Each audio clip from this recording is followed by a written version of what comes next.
Alam terbentang luas dan manusia hidup di dalamnya. Panca indera dan akal yang ada pada manusia dapat menyaksikan alam dengan segala sifat dan lakunya.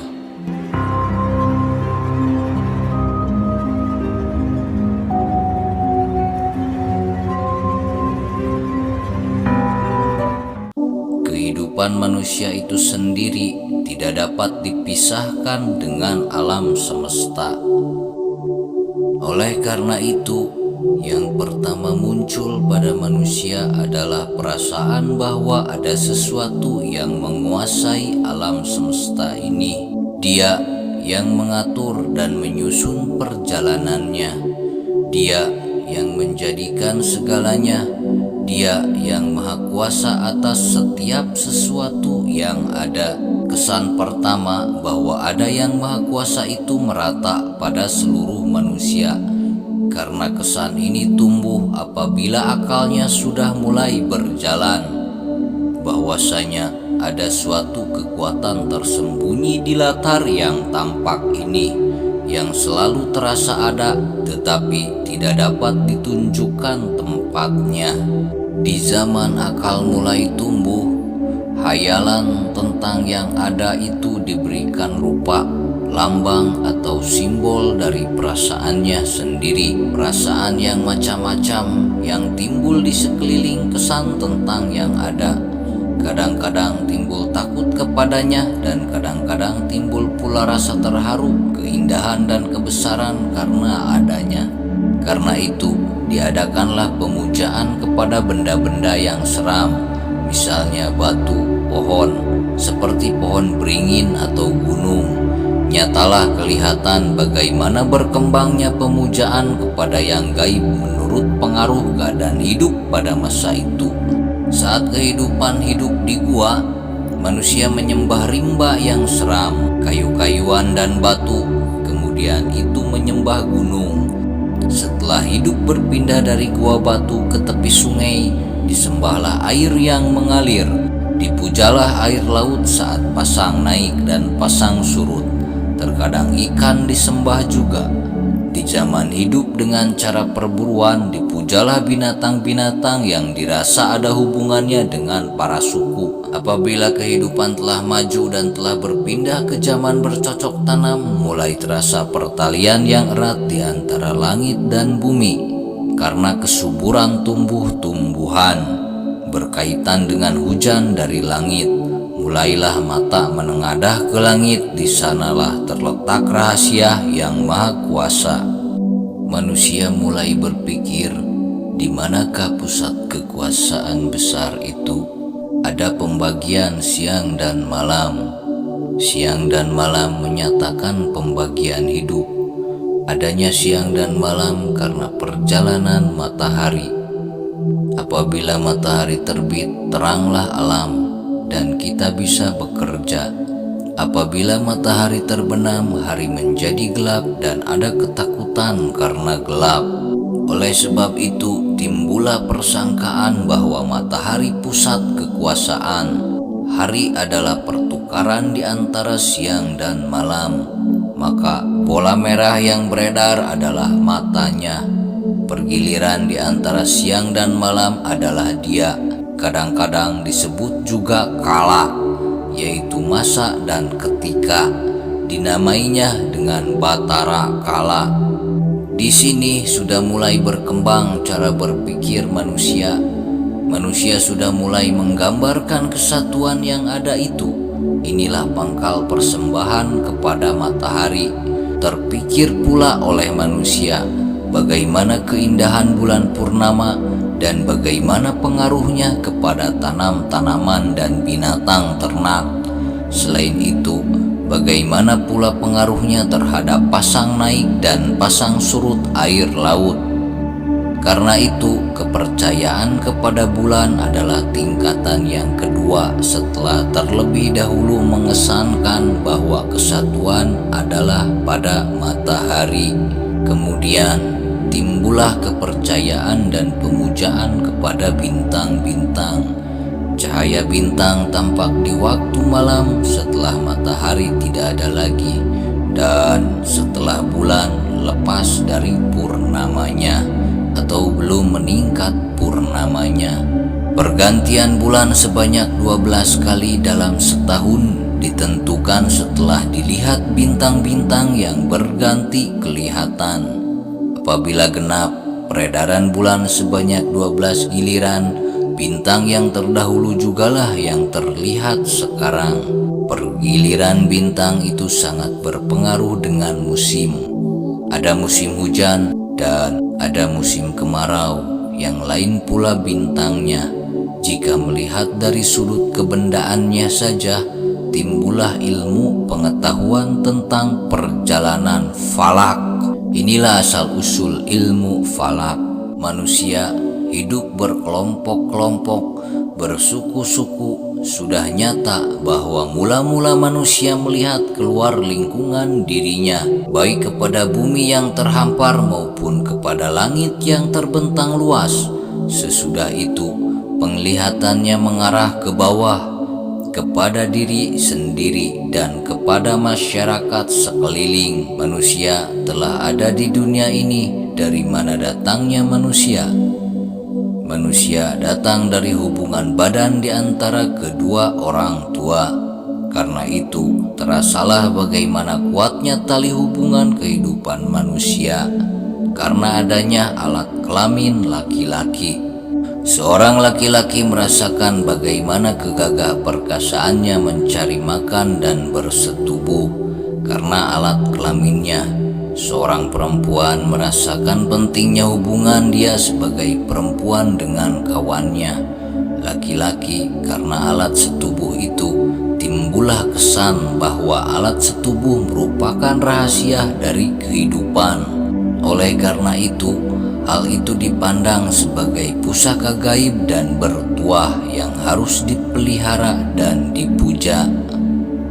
Sejak kehidupan yang pertama, kelihatan bahwa alat setubuh disaktikan dan ditutupi baik-baik, sehingga telah menjadi naluri turun-temurun dalam hidup manusia yang beribu tahun. Merasa diri durhaka jika aurat itu terbuka, akhirnya merasa malu.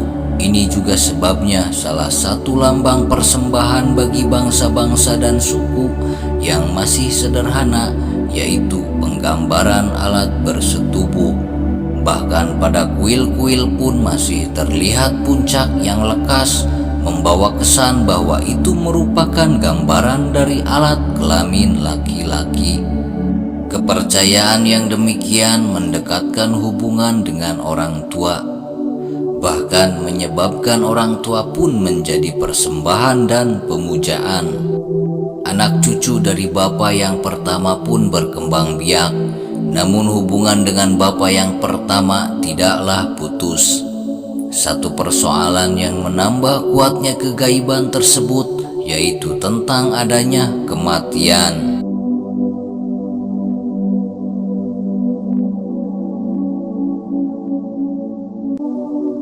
Apabila persoalan rahasia kelahiran telah dipecahkan dengan menyembah kepada alat kelamin, bagaimana dengan kematian? Apa arti kematian?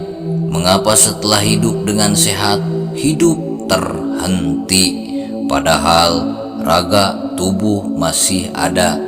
Jika didiamkan lebih lama, tubuh itu akan membusuk. Setelah salah seorang keluarga sudah mati, meskipun badannya telah dibuang atau dikuburkan, terasa juga bahwa orang itu masih ada. Terasa bahwa dia masih ada di sekeliling kita. Dia dirasa belum mati.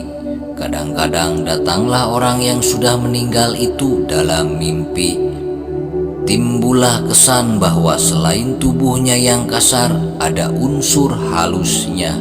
Unsur halus itu sewaktu-waktu datang kembali hendak melihat anak cucunya, melindungi keluarganya yang ditimpa bahaya, atau mengganggu jika hatinya tidak senang. Timbullah pula pemujaan kepada roh orang mati. Orang-orang yang dituakan yang masih hidup tentu dekat hubungannya dengan roh orang mati, karena dia yang lebih berkuasa dan lebih besar di antara kelompok suku. Lalu tumbuhlah kepercayaan bahwa kepala suku bukan saja mengepalai kehidupan sehari-hari, tetapi juga menjadi perantara dengan roh orang-orang yang mati. Kesan itu masih tampak pada beberapa kerajaan-kerajaan besar di timur yang berasal dari tumbuhnya kekeluargaan besar. Maharaja adalah bapak dari seluruh rakyat yang bernaung di bawah panji-panjinya. Dia juga kepala agama dan juga dukun. Maharaja Tiongkok dinamai Putra Langit. Di Jepang ada kepercayaan bahwa Maharaja merupakan keturunan dari Dewa Matahari Amaterasu Omi Kami. Dan sudah lama para ahli pengetahuan menyelidiki ilmu tentang manusia. Manakah yang lebih dulu tumbuh dalam pikiran manusia terhadap adanya Yang Maha Kuasa atau Yang Maha Gaib? Apakah lebih dulu mereka mempercayai adanya nyawa pada segala benda yang mereka namakan dinamisme? Atau apakah sesudah itu baru ada kepercayaan roh nenek moyang yang disebut animisme? Atau bersamaankah dengan timbulnya kepercayaan kepada pengaruh binatang atau keturunan nenek moyang? Misalnya kepercayaan kepada keturunan harimau, buaya, serigala, dan lain-lain yang disebut totemisme. Dan kapankah timbulnya pemujaan kepada alat kelamin? Menyusun mana yang lebih dulu tumbuh dan mana yang datang kemudian tidaklah terdapat persesuaian. Hanya satu hal yang sesuai dengan mereka, yaitu tentang kepercayaan asas adanya Yang Maha Kuasa yang memengaruhi dan mengatur perjalanan segenap yang kelihatan ada ini. Di Indonesia sendiri dapat disaksikan bahwa kepercayaan yang seperti itu masih tersisa. Di beberapa daerah masih ada sisa kepercayaan kepada semangat nenek moyang, sehingga di dalam pernikahan masih tersisa adat mantra-mantra sisa zaman bahari. Di beberapa tempat di Jawa misalnya, masih ada sisa kepercayaan kepada keangkeran pada keris, bekas dinamisme atau kepercayaan kepada tuah kuda, tuah ayam atau tuah burung. Di beberapa tempat masih ada kepercayaan sisa bahwa seorang raja berasal dari buaya atau dari dewa. Kepercayaan kepada tuah padi merata di mana-mana, sebab padi merupakan makanan pokok bangsa-bangsa Asia Tenggara. Dewi Padi bernama Sang Hyang Sri. Di negeri-negeri yang belum merata kepercayaan terhadap agama Islam, kepercayaan tua itu masih ada, masih melekat. Kuat lemahnya bergantung kepada lemah dan kuatnya pengajaran agama Islam di tempat tersebut. Namun satu hal telah nyata, yaitu kepercayaan kepada Yang Maha Kuasa telah ada dalam jiwa manusia itu sendiri.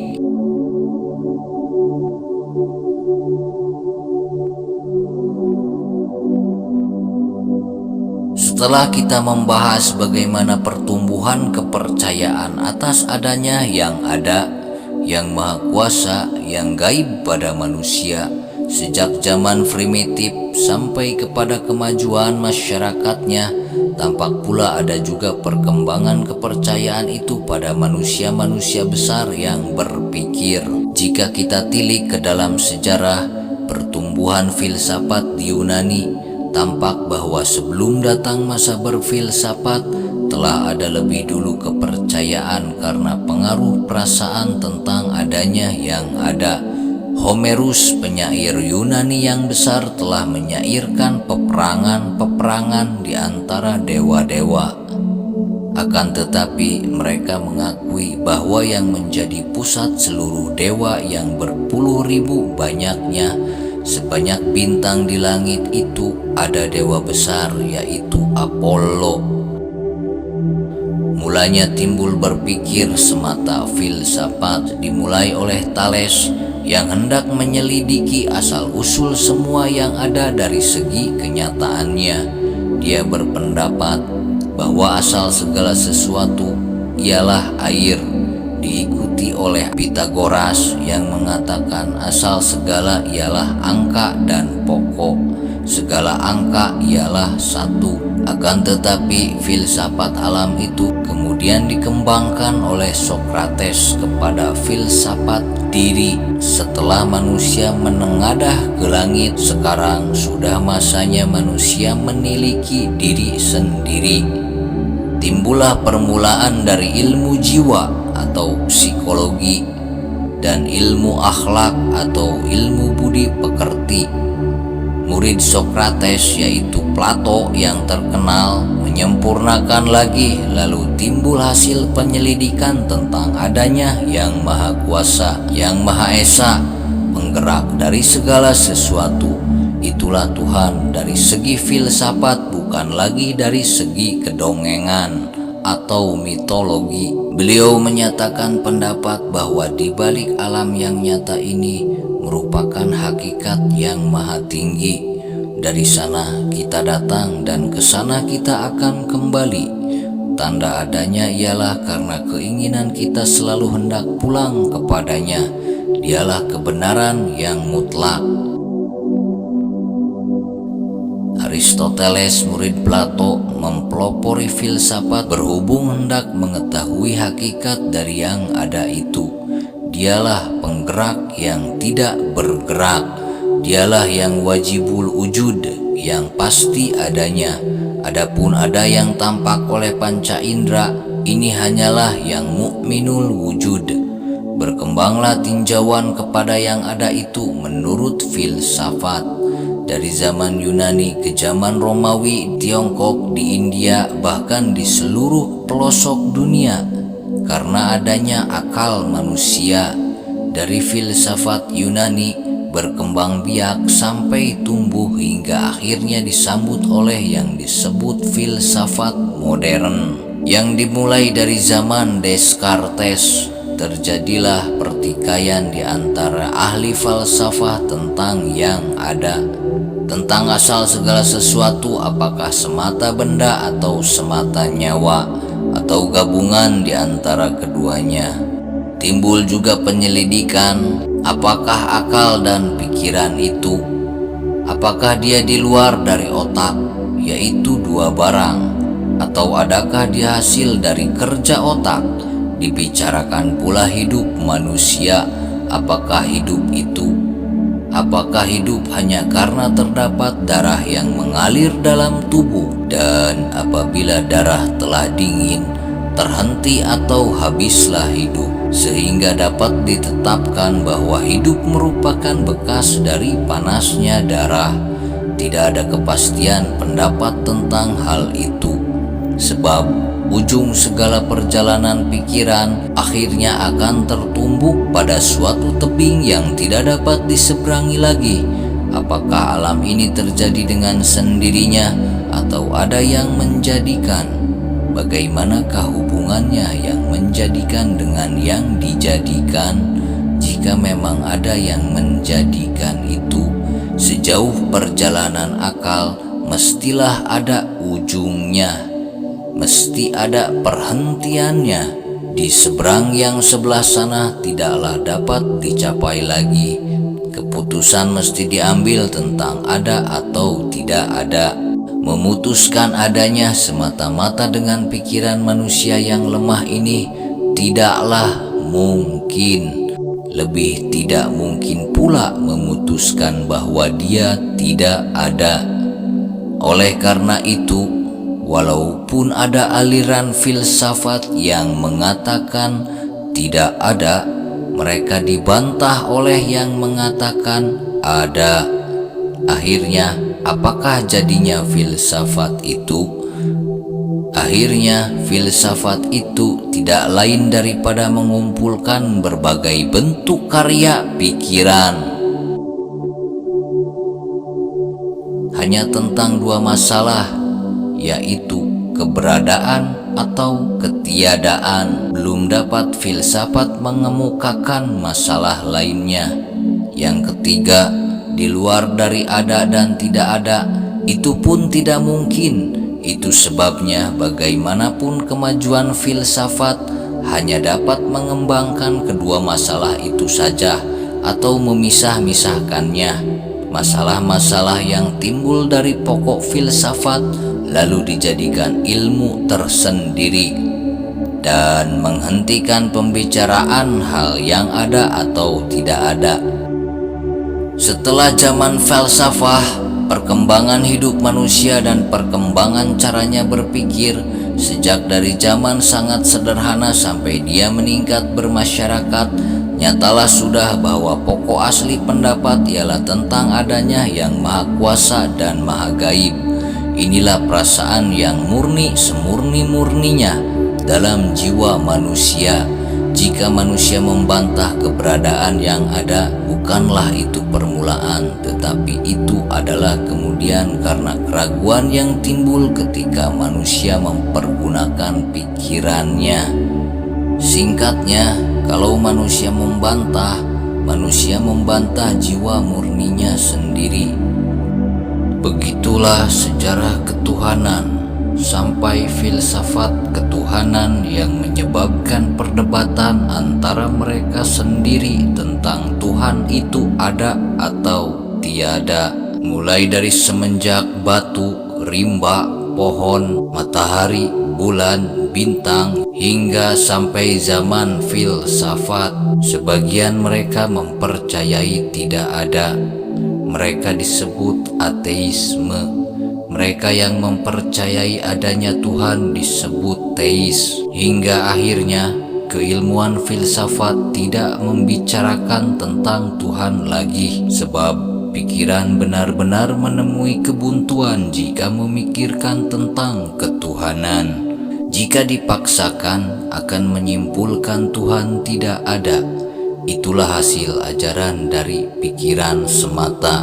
Sebagian lagi daripada menyebutnya tidak ada, mereka menemukan dengan pikirannya bahwa Tuhan itu adalah sesuatu yang diam atau tempat hidup, seperti air tempat hidup bagi para ikan, tidak memiliki kehendak, hanya diam sebagai penampung.